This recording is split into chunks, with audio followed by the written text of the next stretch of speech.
confrontation is one topic that I've always wanted to talk about on this show. I think it was last year that I wanted to talk about it. I know that at that time I really wanted to talk about it. I was just learning how to say my mind when it came to my friends, my acquaintances, my colleagues at work, how, what they did offended me. So let me tell you a characteristic of mine. If you offend me, I'm just going to pack that offense into a neat bag, wrap it well, carry it into my room, unleash it into my journal, unleash it in the place of prayer. Pray, think, write, talk to myself about what you did to me that really offended me. I'd rather do that than face you, because confrontations were really uncomfortable for me. Drama were really, disruptive for me and chaotic. I hated anything that would suck peace away from my life or complicate my life. I always say this: peace. I'm going to do another. I'm going to do an episode on why peace is so important, or why peace is what everybody on earth should crave for. Peace does not mean absence of storm or chaos. It means that you are still and stable in the presence of that chaos. But anyways, I loved peace a lot. I still love peace a lot. I didn't want anything that would just, come in and take away that peace or take away the joy that I was experiencing in my life. But I realized last year that people took that for granted. I came to a lot of realizations last year. I came to the awareness of some disappointing realizations. I was just like, human beings are interesting. Last year presented me with how selfish humans can be. I'm also the kind of person that in a conflict, I try to see the role I played in that conflict.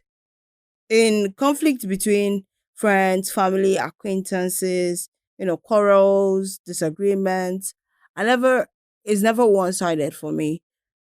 I feel like everybody in that situation is involved, is complicit of the crime, or not of the crime, or the disagreement. So a typical Chiwendu will call it self-awareness or trying to also keep the peace or self-development, a big desire for self-development. I would always try to see the role I played in that conflict. But I realized that not everybody is like that. So even while somebody offended me, I was still trying to see how I could have played a role in that offense. And even when I offend somebody, I can still see my role in that situation. So if I'm the offender or the offendee, I'm always trying to correct my wrongs and see how I wronged the person and see how I played the role in this conflict. But I realize people are not like that. People are not like that. Yes, Chiwendu, we like peace, but disrespect should never trump peace. Disrespect should not be the cost for wanting to be a pacifist. The selfishness of human beings is really interesting to me. And what drove me harder to start confronting people is nobody was standing up for me. Nobody was defending me. So while I was trying to play devil's advocate by understanding where the other person is coming from, whether they're the victim or the person that inflicted the pain, when it was my turn, nobody was doing that for me. So I was the one always saying sorry. But the other person felt it was right for them to do what they did. Or they didn't even see how what they did was offensive. And that thing pained me so much. I was just like, that is really interesting, because it's very obvious that this person did something wrong here. But they're not going to admit it because they're trying to save face. Who is saving you, Chinwendu? And also because I didn't trust my instincts a lot. I didn't trust my gut. I trusted other people than what I felt or what I saw. I always used to tell my friend that my superpower is I know when things are about to happen. I just need confirmation. But now I'm just like, do you need confirmation? The fact that you felt it, the fact that you perceived it means that there's something in there. And when in conflict, I always say my mind. I always say my piece. I always tell the person how, like, I always proffer solutions to how this can be averted. But they trivialize it because it seems like it doesn't benefit them. And yeah, they don't see how, the situation is offensive. And guess who comes running back months later to proffer the same solution I proffered? And when they proffer that solution, I'm just like, in my head, I was just like, I told you that 3 months ago. What changed now? So people are very egotistical. I realized that last year. And I decided, while I'm trying to be two truths can exist, baby. While I'm trying to be a pacifist, if you offend me, you're going to hear it. I'm not going to journal. I will journal. I will speak about it. I will talk to God about it. But you will know. You will hear. I will confront you. Not in a dramatic, chaotic, complicated way. You will shall know that I know that you did this thing. And if you're trying to defend yourself and be selfish, I'll point that out to you while also defending myself. My role in the conflict is for me and God. Except if I see that in this conversation, the other person is a reasonable person, then I can say, oh, this was my role and I'm really sorry. But if I notice that you are very unreasonable and you are really selfish, it's all about yourself. Oh, best believe that. Aura for aura, my dear. I do not like that aura for aura thing, but some human beings need to learn. It's a thing of balance, though. It's a thing of balance. Because I feel like I can still admit my role in the conflict while also defending myself. Do not allow people walk all over you. Do not allow people walk over you because you're trying to keep the peace or the union in a situation. They will step on you. They will run you like trash, like rag. They will do things out of place. They will destroy whatever boundaries you have put in place. Because it's like, I'm going to do it now. Them that like to keep peace. They use that. Something that was meant for good. They use it for evil. They use it to manipulate. Then you start questioning, this good that I did, should I have done it? Then when you speak up, it's like, you that don't used to say anything, I thought you don't become the bad person. Another thing is that the reason why some people don't confront is because they love pleasing people. They want people to like them. To hell with that, too. That thing will burn in hell. You want to be liked. Therefore, your need for likeness should make you suffer. One thing I need you to know is no matter what you do in this life, person will go like you, go like you. Person will no go like you, no go like you. Because you can sacrifice yourself, your blood. And person will not like you, no go still like you. And some people just need to do a little thing and they're all over you. Not saying you should be complacent, but I'm just trying to let you know that need for like, you need to quash it. You need to understand why it is there and take it away.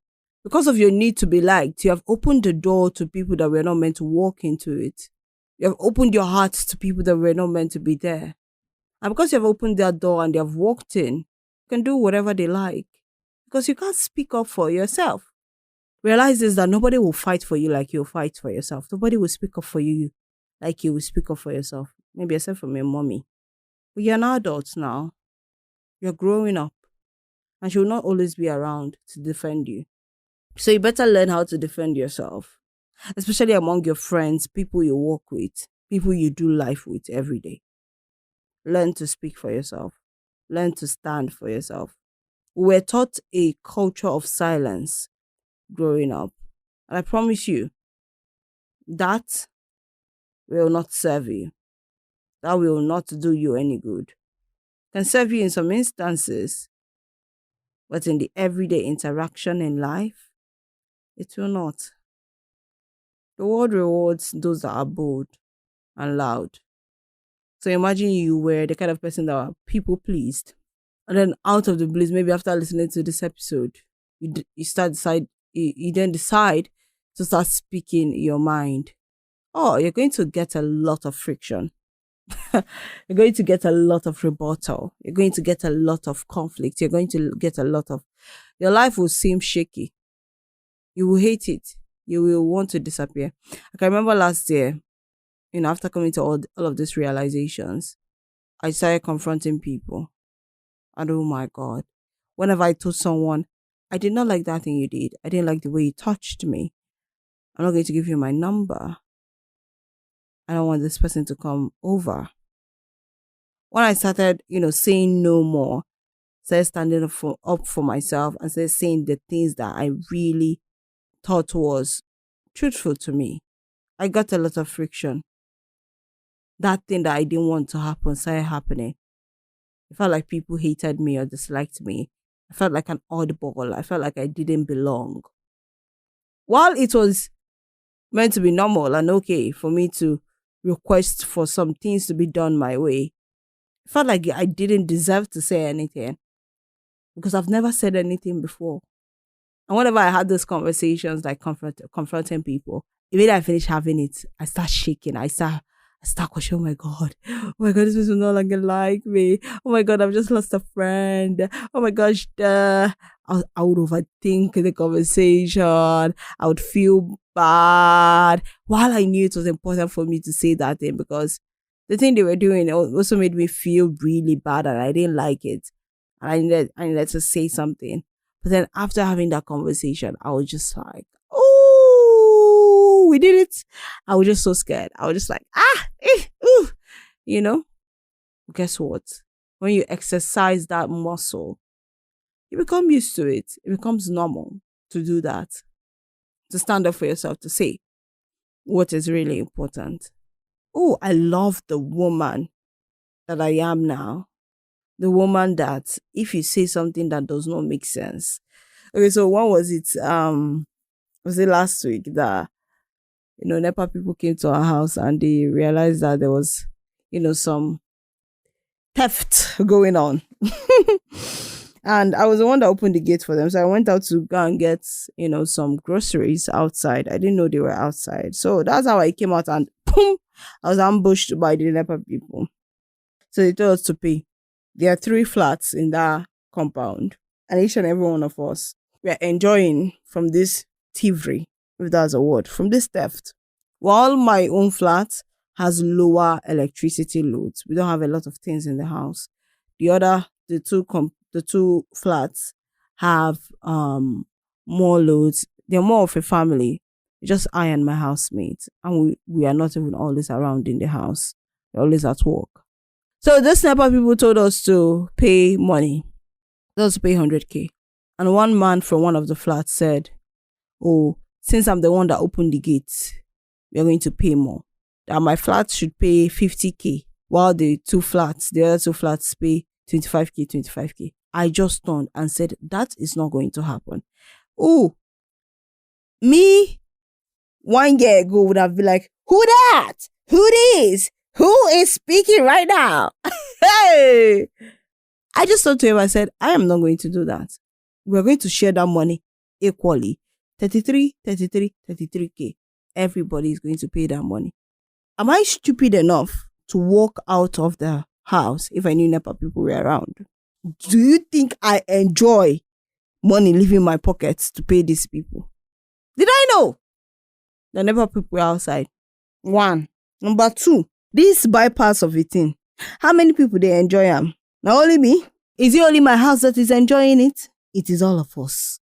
So it's all of us that are gonna pay it. If you do not want now, you sabi, it's none of my business. Of course, I understand the role I played here.